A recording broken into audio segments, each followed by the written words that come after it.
அந்த அருட்சகோதரி, மருத்துவமனையில் நூலகங்கள் இல்லை, தலைமை சகோதரியிடம் புத்தகங்கள் உண்டு, வாங்கி தருகிறேன் என்று சொன்னாங்க.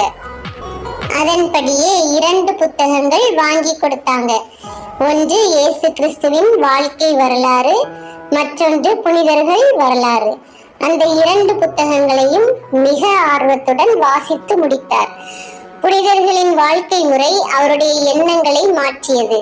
தானும் அவர்களைப் போல கிறிஸ்துவுக்காக வாழ வேண்டும் என்ற பேராவலுடன் இன்னும் அதிகமான புத்தகங்களை வாசிக்க ஆரம்பித்தார். கிபி 1522 முழு உடல் நலம் பெற்று மருத்துவமனையிலிருந்து வெளியேறினார்.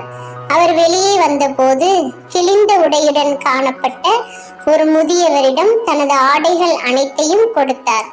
புனித இஞ்ஞாசியார் ஒரு மாதா கோயிலுக்கு சென்று தன் உடைமைகளில் எஞ்சி இருந்த வாளையும் பட்டயத்தையும் வைத்துவிட்டு, அனைத்தையும் நான் கொடுத்து விட்டேன், என் வாழ்வை இனி புது வாழ்வுக்கு அழைத்து செல்ல எனக்கு நல்வழியை காட்டியதற்கு நன்றி என்று ஜெபித்தார்.